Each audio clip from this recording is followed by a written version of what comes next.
하나님의 말씀은 신약 에베소서 2장 19절에서 22절까지입니다.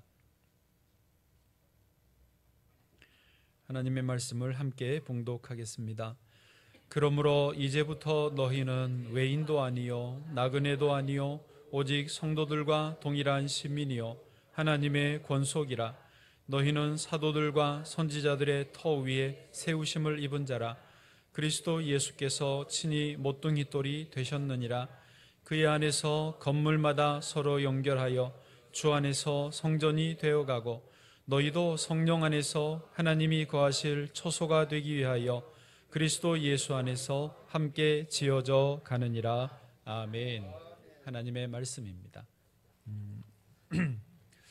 12월 첫날이고요. 우리 교회는 이때쯤에 대림절이 언제나 시작이 되어서 주님의 오심을 기다리는, 간절히 사모하는 절기가 됩니다. 아시겠지만 교회에 여러 절기들이 있는데 부활절, 또 성탄절, 추수감사절이 있는데 이 대림절이 모든 절기의 출발점입니다.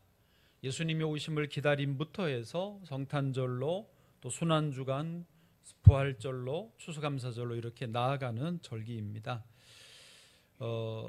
사실 성탄절이 되면 세상 사람들도 기분이 설레입니다. 올해 서울시청에도 광장에 성탄 트리 점등식이 있었습니다. 한번 여러분 못 보신 분들 위해서 19m 높이의 성탄 트리를 세우면서 세상에 빛을 비추기를 원하고 희망을 전하기를 원하는 마음들을 가졌습니다. 왜냐하면 세상은 그만큼 어둡기 때문이고 빛을 필요로 하기 때문입니다.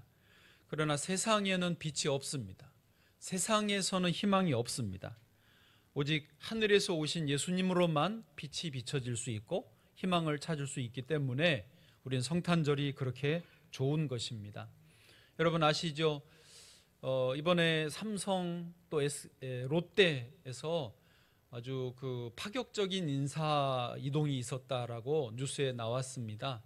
왜냐하면 위기였기 때문에. 그런데요, 아시죠? 매년 연말이나 연초에 항상 대기업 총수들은 지금이 제일 호시절이다라고 하는 말을 해본 적이 없습니다. 언제나 지금이 가장 심각한 위기다, 우리 회사 문 닫을 수도 있다 하면서 인사 이동을 하고 구조개혁을 하면서 또 신상품을 내놓으면서 위기를 돌파하려고 하는 것입니다. 국제적으로 러시아 우크라이나 전쟁도 계속 멈추지 않고 가고 있고요. 또 이스라엘과 헤즈볼라가 기적적으로 휴전을 했는데 이게 살얼음판 휴전이라고 이름이 붙어져 있습니다. 그만큼 또 언제 재발할지 모르는 것입니다. 무슨 말이냐면 세상은 여전히 어둡고 옛날에도 어두웠고 지금도 어둡고 앞으로도 어둡습니다. 세상에는 빛이 없습니다. 희망을 찾기가 어렵습니다. 오직 주님으로만 희망이, 빛이 있는 줄 믿습니다. 어제 전도팀이 한 분 어르신을, 노신사분을 만났습니다. 우리 교회 잠깐 나오시다가 지금 못 나오시는 분이신데 80이 이제 막 넘으셨고 예배 나오시죠 그랬더니 1시간을 앉아있기가 힘드시대요. 그런데 이렇게 말씀을 들어보니까 인생이 재미가 없어요. 재미없는 정도가 아니고 아주 뭐라고 그럴까요? 그냥 허무하고 피곤하고 아마 좀 얼굴에 좀 짜증이 많이 묻어 있으시더라고요. 남자분 혼자 사시는데 나이 들어서 몸도 여기저기 아프고 최근에 귀가 잘 안 들려서 동네 어디 보청기 하는 데서 사가지고 끼웠는데 별로 잘 들리는지 모르시겠더래요. 그래서 환불을 하려고 신청했더니 2달이나 지나도록 그 몇백만 원 되는 걸 환불을 안 해주고 버텨서 그것 때문에 더 막 마음이 힘들고 스트레스를 많이 받으셨대요. 그래서 이제 좀 힘들면 책을 읽는데, 그래서 책을 또 너무 열심히 읽어가지고 눈알이 빠지려고 그러고 더 컨디션이 안 좋아졌다라고 하시는 이야기를 들었습니다. 게다가 또 당신은 이제 5.16 혁명이나 산업화 세대이셨는데 지금 젊은 사람들이 산업화 세대의 그 수고의 혜택은 다 누리면서 지금 와가지고 옛날 산업화 시대를 막 부정하고 그러니까 그게 더 마음이 막 상해가지고 이렇게 세상이 도대체 어떻게 돌아가는지 모르겠다 하고 살 맛이 안 난다 하시면서 아주 짜증이 많이 나셨더라고요. 저도 듣기가 민망하고 안타까웠는데, 그래서 겨우 권해드린 게, 교회 나오시기 어렵다고 그러니까 그러면 집에서 책을 읽으시니까 성경을 읽어보십시오. 성경 중에 특별히 요한복음을 찬찬히 읽어보시면서 이 시절이 변하고 사람들의 생각이 변하고, 옛날엔 새마을운동, 5.16 혁명, 산업화 시대에 헌신하는 거, 회사 위에서 목숨 바쳐 일하는 거가 중요한 가치였던 시절은 그게 변해서 지금은 아닌데, 절대 변하지 않는 진리를 붙잡으시면 마음이 위로가 되실 것 같습니다. 그래서 요한복음을 꼭 읽어보십시오 그랬더니 교회 나오라고 안 하고 성경을 읽으라고 그렇게 권해드리니까 받아들이시더라고요. 요한복음을 읽어보시겠다고 하시더라고요. 저도 그 80 어르신의 현재 그 삶의 고민, 혼자 사시면서 인생에 재미가 없고 피곤하기만 하고 짜증나기만 하는 이런 그런 삶의 어떤 허무함에 대해서 제가 다는 모르지만 이제 조금 60을 바라보면서 또 남자 입장에서 조금 저는 공감이 됐습니다. 저도 얼추 비슷한 것을 경험하기 때문입니다. 할인이가 왔다고 사인을 보내고 있습니다. 예. 여러분, 인생이 다 그렇습니다. 우리 권사님 한 분은 제가 방금 전에 현관에 딱 제가 잠깐 그 유치부실 앞에서 보는데 그 현관 앞에 턱 서가지고 티슈로 눈물을 턱 닦으시더라고요. 그래서 제가 너무 그 장면이 감동적이었어요. 아니, 성전에 들어서자마자 이렇게 감동이 되십니까? 그 말을 딱 했더니 저를 보자마자 노안이에요.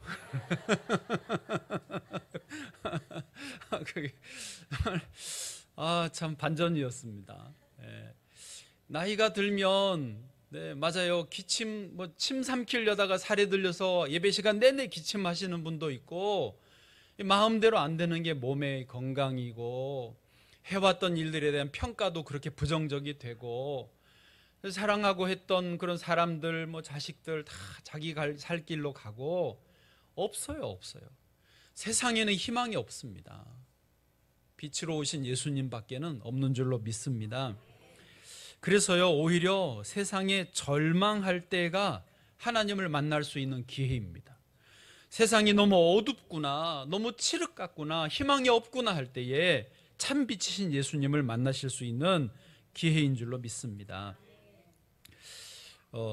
인도에는 간디가 있고 독일에는 슈바이처 박사가 있다면, 일본에는 가가와 도요히코 하천풍원이라고 이름하는 목사님이 계십니다. 이분 일본의 성자로 불리는 분인데요. 사진이 나오시죠? 이분은 1888년에 고베의 한 정치인의 첩의 둘째 아들로 태어났습니다. 그러니까 신분이 벌써 본처의 자녀도 아니고 첩의, 그것도 둘째 아들, 첩도 몇 명이 있고 그 중에 한 명이니까 태어난 존재 자체는 참 보잘것이 없었습니다. 근데 그나마 자기 엄마가 4살 때, 자기 4살 때 엄마가 돌아가셨고요. 그리고 아버지가 자기 14살 때 정치적으로 파산을 해버렸어요. 그래서 아무도 후견인이 없고 도와줄 사람이 없었습니다. 그런데 게다가 자기가 19살 때 폐결핵에 걸리고 맙니다. 의사가 이제 3년밖에 살 수 없을 거다라고 하면서 절망하게 됩니다. 그렇지 않아도 자기의 출생 어떤 신분이나 배경이 별로였는데 건강까지 상하니까 소망이 없었습니다. 당시의 폐결핵은요, 지금 암보다 더 무섭습니다. 왜냐하면 치료제가 그때 없었고 폐결핵은 전염병이기 때문에 주변의 사람들이 다 밀어내요. 어디 기댈 곳이 없습니다. 그렇지 않아도 없는데, 그래서 이 하천풍원은 완전히 인생에 희망이 없다, 절망하고 있을 때 그 속에서 참 빛을 찾게 됩니다. 깊은 기도 속에서 일본인들이 예수 잘 안 믿거든요. 그가 하나님을 만납니다. 그래서 예수님을 믿는 은혜를 경험하게 되는 것이죠. 여러분, 반대로 생각해 보면 하천풍원 저분이 19살 때 폐결핵에 안 걸렸다면, 병을 앓지 않았다면 그냥 세상에서 네온사인 같은 데서 비치려니 하고, 여기가 뭔가 재미있는 게 있으려니 하고, 뭔가 의미 있겠지 하고, 그런 데서 헤매다가 인생을 끝내고 말았을지 모르지만, 오히려 몸이 아프면서 깊은 기도 속에 절대자 하나님을 만나게 되었던 것입니다. 그러니까 고난이요, 꼭 나쁜 것만은 아닙니다. 우리도 그렇습니다. 병이 찾아옴으로 진짜 기도를 드리게 됩니다. 고난과 문제를 만나게 됨으로써 우리는 아무것도 아니구나, 희망이 이 땅에는 없구나, 그러면서 하늘을 바라보게 되는 것입니다.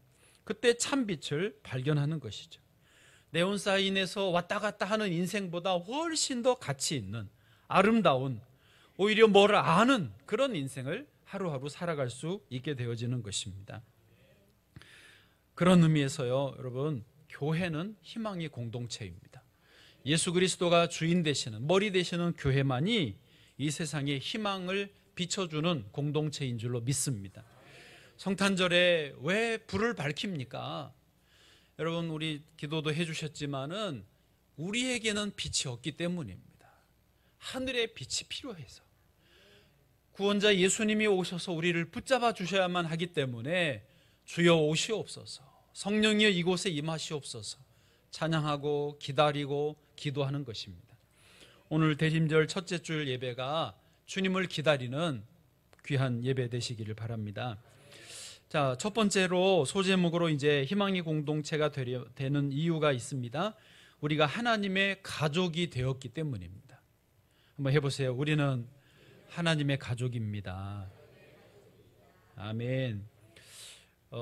오늘 본문의 19절에 보시면은요, 이렇게 말씀을 해주시고 있습니다. 읽어보시죠. 시작. 그러므로 이제부터 너희는 외인도 아니요 나그네도 아니요 오직 성도들과 동일한 시민이요 하나님의 권속이라. 아멘. 거기 이제부터 너희는 외인도 나그네도 아니다, 그 말은 그전에는 외인이고 나그네였다라는 의미죠. 그러므로 어떤 앞에 뭐가 있었고, 이제 요 그러므로 이때부터 이제는 외인도 아니고 나그네도 아니다, 떠돌이도 아니라는 거예요. 이방인이 아니라는 거예요. 대신에 지금은 뭐가 됐냐? 하나님과 성도들과 동일한 시민이요 하나님의 권속, 이 말은 가족이라는 뜻입니다. 하나님의 가족이 되신 거예요. 할렐루야. 여러분, 정확하게 좀 더 설명을 드리면, 그러므로 앞에 뭐가 있었냐면, 무엇 때문에 우리가 하나님의 가족이 됐습니까? 한마디로 말하면 예수님의 십자가 사건 때문에 우리가 하나님의 가족이 된 것입니다. 본래 우리는 하나님의 가족이었어요. 원래. 그래서 어디에 살았죠? 에덴 동산에 살았습니다. 근데 선악을 알게 하는 나무 열매를 따먹으면서 에덴 동산에서 쫓겨납니다. 그리고 하나님과의 관계가 끊어졌습니다. 단절이 되어버렸어요. 더 이상 내 식구 아니야 하고 쫓겨나게 됐습니다. 그래서 구약시대에는 하나님 앞에 좀 나아오려면 양이나 염소, 가축의 그 피를 흘려서 내 죄를 씻고 하나님 앞에 나왔습니다. 근데 신약시대에는 이제 예수님이 친히 화목제물이 되셔서 이제 예수님의 피로 우리는 언제든지 하나님 앞에 나올 수 있게 된 것이죠.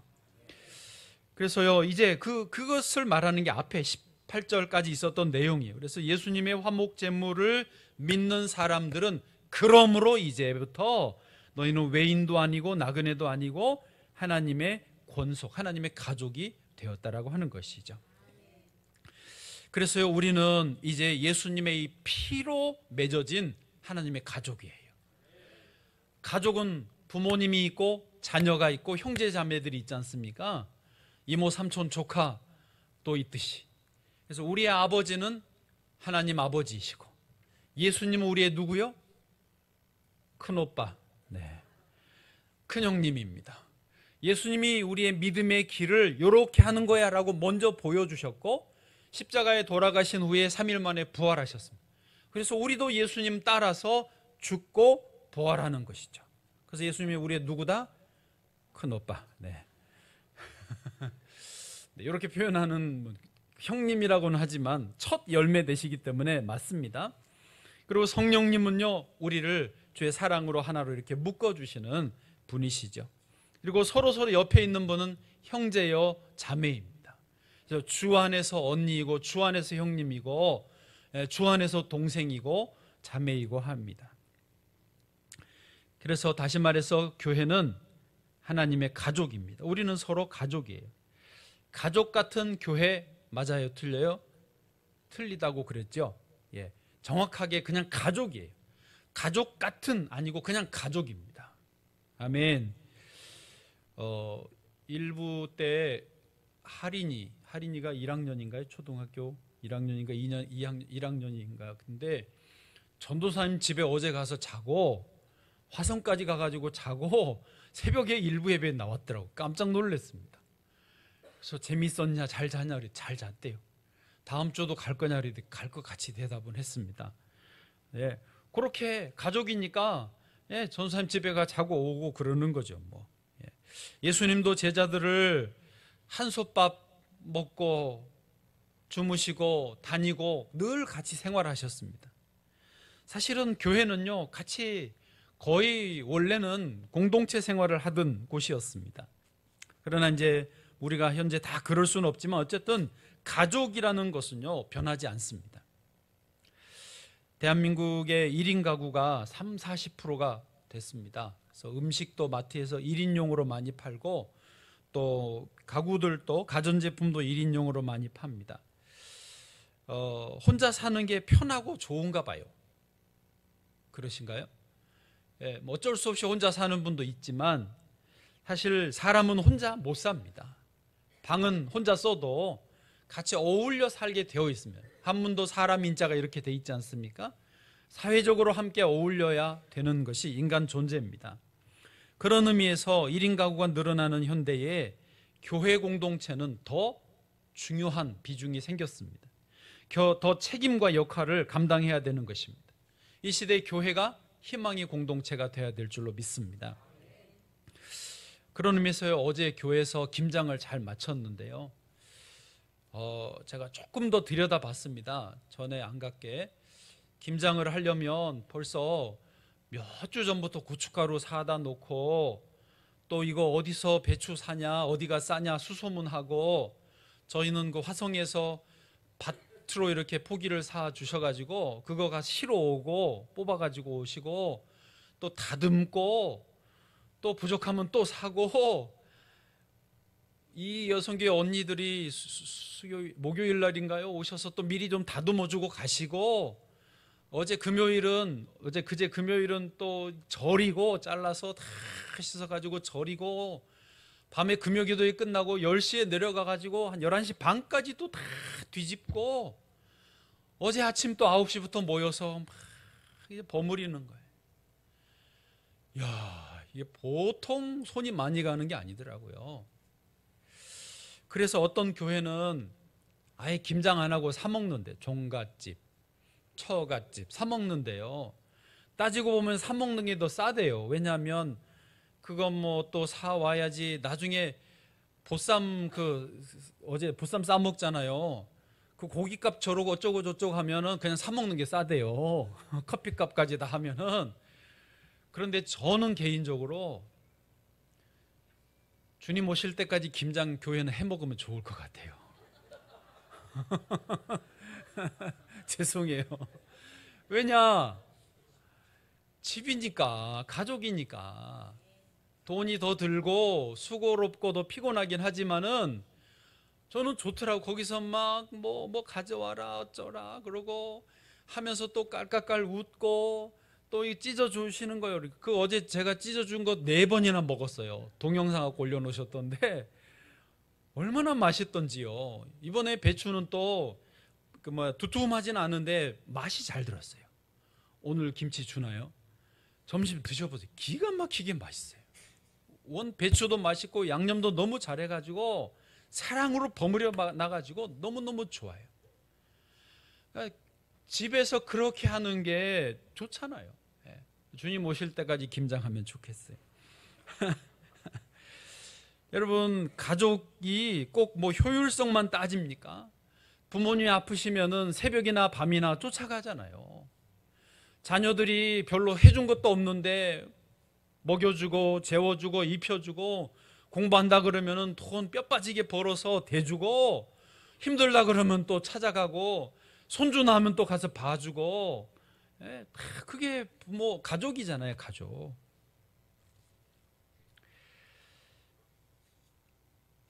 그런 의미에서 저는 우리 교회가 더 가족 되기를 원합니다. 우리 교회 젊은 세대가 조금 많은 편인데요, 감사한 일입니다. 젊은 세대가 우리 교회를 가족으로 잘 함께 계속 이어가면 좋겠습니다.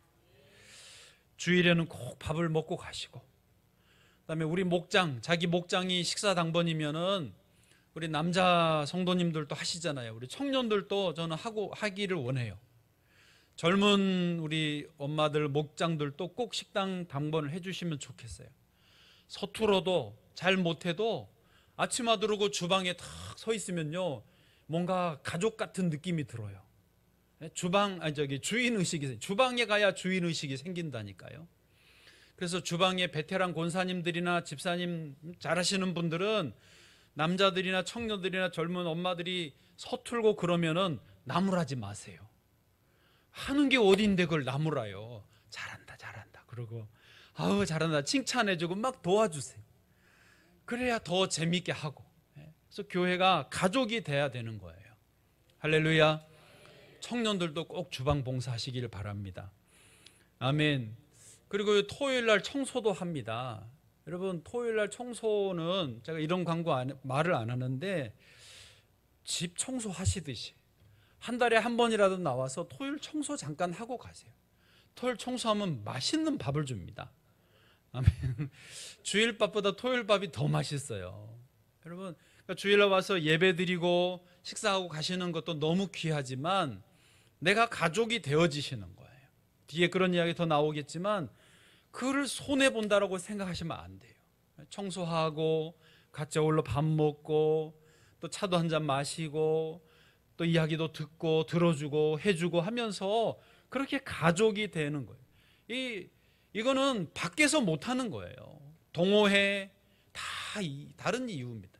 아무 사심 없이, 아무 목적 없이, 다른 나를 이용해 먹으려는 그런 게 없이 순수하게 모여서 가족처럼 하는 게 이렇게 좋은 공동체가 없습니다. 우리는 하나님의 가족입니다. 두 번째로 하나님의 가족인데요, 정말로 가족 되게 하는 데는 예수님께서 모퉁이돌이 되신 것입니다. 예. 여러분, 우리끼리 서로 모여 있다고 그냥 교회가 되는 게 아니에요. 착한 사람끼리 모였다고 교회가 아닙니다. 마음 맞는 사람끼리, 좋은 사람끼리 모였다고 교회가 되는 게 아닙니다. 모퉁이돌이신 예수님이 계셔야 교회가 되는 것입니다. 20절 말씀입니다. 같이 읽어보세요. 시작. 너희는 사도들과 선지자들의 터 위에 세우심을 입은 자라. 그리스도 예수께서 친히 모퉁이돌이 되셨느니라. 아멘. 예, 그리스도 예수께서 친히 모퉁이돌이 되신 거예요. 모퉁이돌이신 예수님을 한마디로 말하면 사랑입니다. 예, 따라해보세요. 예수님은 사랑입니다. 그러니까 우리가 이렇게 모여 있지만, 좋은 사람, 좀 힘든 사람, 뭐 어떤 다양한 사람들이 모여 있지만 교회가 되려면 예수님의 사랑으로 묶여져야 되는 거죠. 예수님의 사랑으로 서로 연결돼야 그게 교회예요. 아멘.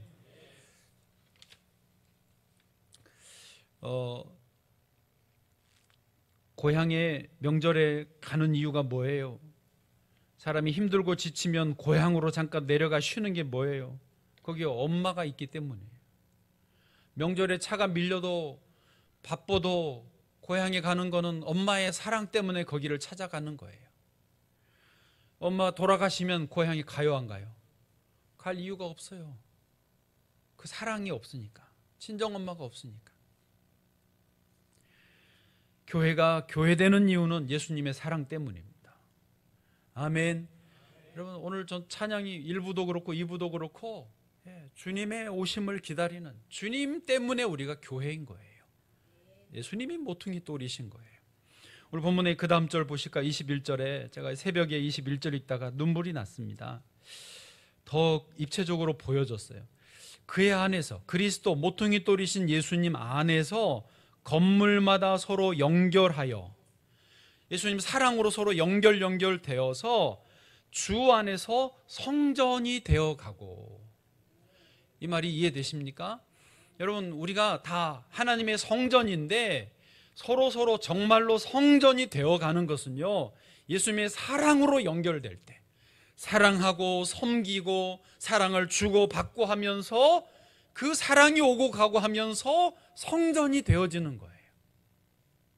우리 교회가 이제 재개발이 포함되면서 교회 건축을 앞두고 있습니다. 하나님 주신 기회입니다. 근데 제가 지금 용어에 대해서 고민하고 있어요. 교회 건축이냐, 예배당 건축이냐, 성전 건축이냐, 뭐가 맞는 것 같습니까? 제가 딱히 정확한 답을 못 찾았습니다. 왜냐하면 예배당 건축은 말 그대로 건축, 예배당 건물을 건축한다 그 말이고요. 교회 건축은, 교회라는 말은 모임을 말하지, 모임을 말하지 건축에 안 맞는 용어고요. 그다음에 성전 건축은 한 성전, 구약시대의 예루살렘 성전 하나밖에 없고 이 시대의 성전은 우리 각각입니다. 그래서 이게 다 뭐가 맞는지 딱히 맞는 용어가 없어요. 좀 하나 국어 잘하시는 분 좀 만들어 주세요.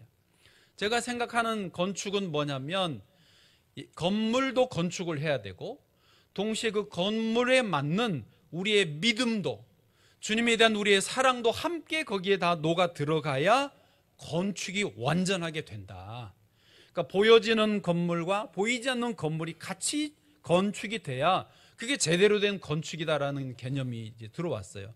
근데 그걸 표현할 용어가 생각이 안 나는 거예요. 집사님, 가르쳐 주세요. 좀 기도해 줘 보세요. 네. 갑자기 눈에 마주쳐서 그런 거예요. 네. 너무 잠 안 자고 고민하지는 마시고. 네. 그러니까 이해되시죠? 무슨 말인지 이해되시죠?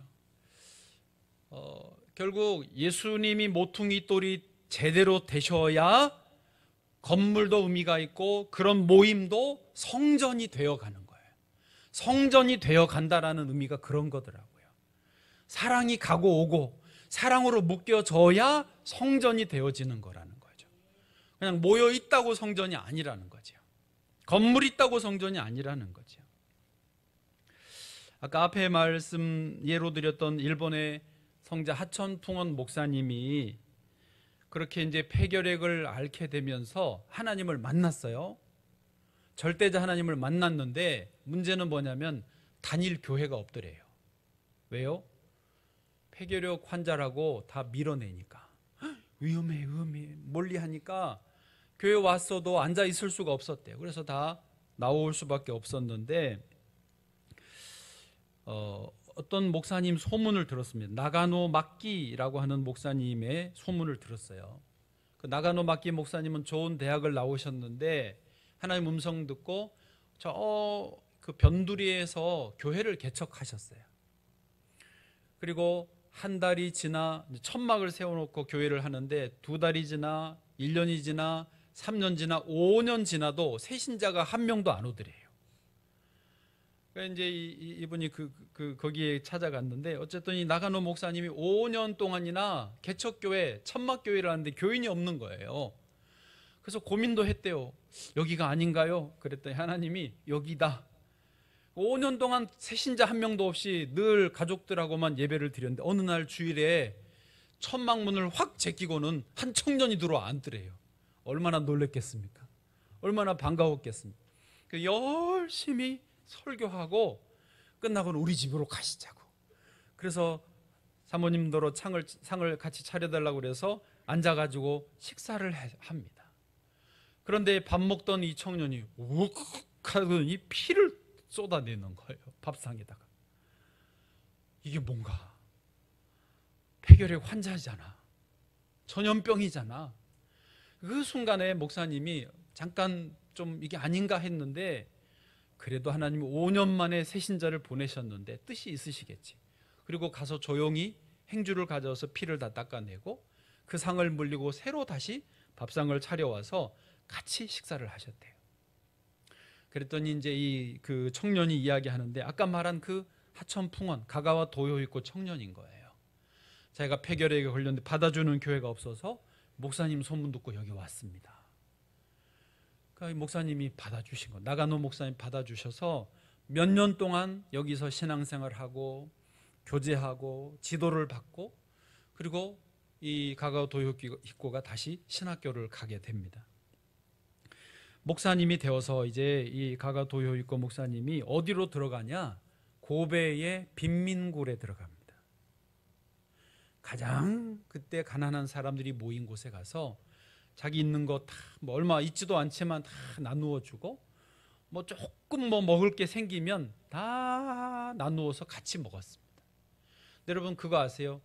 너무 못 먹으면 변비 생기는 거 아세요?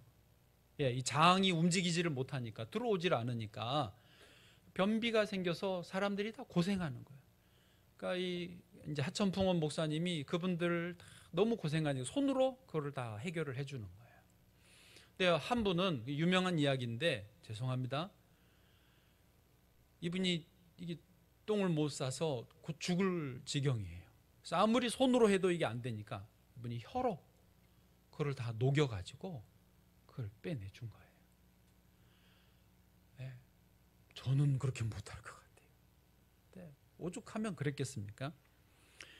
사람들이 묻습니다. 왜 그렇게 하십니까? 어떻게 그렇게 할 수 있습니까? 하천풍원 목사님이 대답합니다. 나는 배운 대로 할 뿐입니다. 나가노 목사님이 나를 위해 이렇게 하셨기 때문입니다. 예. 결국 하천풍원 목사님은 19살 때 3년밖에 못 산다고 그랬는데 72세까지, 그래서 일본, 우리 한국, 그리고 중국에까지 이분이 다니면서 복음을 전하고, 그래서 중국의 장개석이요, 그때 일본인 포로가 200만 명이 있었거든요. 그때 이 하천풍원 목사님 때문에 장개석이 일본인 포로를 살려서 보내줬습니다. 그런 정도로 이 동아시아 지역의 성자이셨습니다. 이분 이야기를 다시 읽고 이렇게 묵상하면서 저는 난 정말 목사도 아니다. 사랑이 없는 목사다. 너무 부족하고 부끄러웠습니다. 그럼에도 불구하고 우리 교회는 정말 사랑이 많은 권사님들이 계십니다. 사랑이 많은 장로님들이 계십니다. 사랑이 많은 목자님들이 있어서 정말 다행입니다. 사랑이 많은 교회학교 선생님들이 있어서 너무너무 감사합니다. 여러분, 사랑이 없으면, 예수님의 이 모퉁이 돌 사랑이 없으면 교회는 교회가 아닙니다. 그러나 외관이나 모인 수나 어떨 값이라도, 모인 분들이 어떤 분들이라도 모퉁이 돌이신 예수님의 사랑이 그 안에 흐르면 아름다운 교회고 귀한 교회고 주님이 영광 받으시는 교회인 줄 믿습니다. 이제 마지막으로 세 번째로 넘어가셔서요, 이제 예수 안에서 함께 지어져 가는 거예요. 성경에서는 함께 지어져 간다라고 과정을 설명해서 이것을 교회가 그렇게 생명력 있는 교회로서 성장해 간다라고 이해할 수 있겠습니다. 오늘 본문에서는 교회를 건물에 비유하고 있네요. 그렇죠? 예수님은 모퉁이 돌이고, 그럼 우리는 뭐죠? 돌멩이. 네. 아이고, 너무 정확하게 표현하셨어요. 우리는 그냥 돌입니다. 예. 예수님을 받아들이지 않는 사람들에게 예수님은, 모퉁이 돌은 거치는 돌이고 넘어지게 하는 바위입니다. 한번 보실까요? 저 뒤로 먼저 보셔서 베드로전서 2장 7절 8절입니다. 그러므로 믿는 너희에게는 보배이나 믿지 아니하는 자에게는 건축자들이 버린 그 돌이 모퉁이의 모릿돌이 되고 그들에게는 또한 부딪히는 돌, 걸려 넘어지게 하는 바위가 되었다 하였느니라. 그러니까 안 믿는 사람에게 예수님은요, 그냥 넘어지게 하는 거예요. 예수님이 누군지를 모르니까 오히려 부담스럽고 불편하고 싫어해요. 어둠이 빛을 싫어하듯이. 거짓이 진리를 거부하듯이 그렇게 예수님을 거부합니다. 그러나 믿는 저와 여러분은 모퉁이 돌이신 예수님 때문에 교회의 한 중요한 돌들이 되어서 중요한 자리에 놓이는 거예요. 그래서 놓여지는 우리로 인하여 교회가 함께 지어져 간다라는 말씀이죠. 이스라엘에는요, 그 돌이 많습니다. 그래서 집들을 돌로 지어요. 저희 시골 교회도 역사가 한 120년 정도 되는 시골 교회인데 80여 년 전쯤에 돌로 지었습니다. 제가 지금도 기억하면 돌이 이렇게 한 크기가 한 요만한 정도, 사람이 이렇게 장정이 들어서 옮길 만한 사이즈의 돌들로 차곡차곡 놓고, 중간중간은 옛날에는 흙으로 바르고 지금은 이제 세면으로 발라놨어요. 그렇게 돌을 쌓아서 큰 예배당, 한 500명 들어가는 큰 예배당을 시골에 지었습니다. 근데요, 끄떡도 없어요. 돌로 지어놓고 위에 이렇게, 이거 뭐라 그러죠? 이거 삼각형 딱 얹어버리니까 가운데 그 넓은 예배당에 기둥도 없고, 예, 돌로 다 올렸으니까요. 기둥도 없고, 그 여름에는 시원하고 겨울에는 따뜻합니다. 되게 좋더라고요. 돌로 그렇게 지어요. 그런데 돌로 지을 때는 너무 큰 거는 좀 깎아냅니다. 크기가 오버되니까. 그리고 좀 모양이 모나도 깎아서 만들어줍니다. 너무 작은 거는 밑에 이제 자갈로 깔리고요. 그렇게 해서 돌이 쌓여지는 거죠. 여러분, 우리가 하나님 성전에 함께 지어져 간다라는 것은 그런 것입니다. 교회 안에서 처음에는 작은 돌로 오고, 혹은 거친 돌로 오고, 너무 큰 바위돌로 왔다가 예수님의 그 모퉁이 돌의 사랑을 받으면서 다듬어지시는 거죠. 여기가 이렇게 다듬어지고 이쪽이 깎여지고, 그래서 성전에 함께 놓일 돌이 돼서 함께 지어져 가는 것입니다. 얼마나 좋은지 몰라요. 오늘 본문의 22절 말씀이 그것입니다. 같이요, 시작. 너희도 성령 안에서 하나님이 거하실 초소가 되기 위하여 그리스도 예수 안에서 함께 지어져 가느니라. 아멘. 아멘. 이제 말씀을 정리하겠습니다. 여러분, 교회 다니시면서 목장 모임을 즐겁게 참여하시면 좋겠습니다. 그리고 자기 목자를 사랑으로 섬기십시오. 제가 분명히 말했어요. 수요일날 목자님들에게 말했어요. 목자님들의 목자는 누구십니까? 그랬더니 대답을 안 해요. 내 목자가 누구지? 담임 목사죠. 목자의 목자는 담임 목사예요. 여러분, 이거를 헷갈리시면 안 돼요. 목자는 담임 목사의 지도를 받으시고 목사의 사랑을 받으시고 목자와 함께 같이 가셔야 돼요. 담임 목사와. 그게 목자예요. 목자님들 아멘. 저를 멀리 하시면 안 돼요. 무슨 일이 있든지 밤이고 낮이고 일 있으면 저한테 전화하셔야 돼요. 저를 찾으셔야 돼요. 저도 언제든지 목사님들을 위해서 기도하고 챙기고 찾아가고 돌봐야 됩니다. 그리고 목원들은 목자가 누구시죠? 우리 목자님 있죠? 네, 우리 목자님이 있으셔요. 목자가 있어야 양들이 길을 잃지 않죠. 이 관계를 분명하게 하셔야 돼요. 이번에 목자 잘못 만났어. 그러면 안 돼요. 이번에는 목자들 본인들이 선택하셨잖아요. 할렐루야. 그런 말 못하게 하려고 다 직접 선택하라고 그랬죠. 그래서 우리 목자님을 사랑하시고 목자님께 순종하고 목자님을 돕고 목자님 편에서 하셔야 돼요. 목자님 늘 함께 하셔야 돼요. 이게 영적인 관계가 중요한 것입니다. 중요해. 이 관계를 놓치시면 안 돼요. 어디서 누가 나를 돌봐주겠습니까? 목자예요, 목자. 그리고 이제 또 멘토도 있으면 좋습니다. 이제 좀 닮고 싶은 분 있으면 멘토로 삼으시고요. 멘토리도 있습니다. 내가 챙겨줘야 될 사람. 같은 목장 안에서, 성교회 안에서 이분 내가 섬기면 좋겠다. 잘 도와주면 좋겠다. 위에서 내가 늘 기도해주면 좋겠다. 이런 관계들도 만드십시오. 그래서 영적으로 서로 다듬어주고 사랑으로 사랑 주고받고 하면서 함께 지어져 가야 되는 거예요. 아멘. 주일날 예배만 드리신 것 너무너무 잘하십니다. 꼭 밥을 드시고 가시고, 그리고 이렇게 목장 안에 참여하시고 서로 함께 지어져 가실 때에 우리 교회가 성장하고 주 안에서 아름다운 교회가 될 줄로 믿습니다.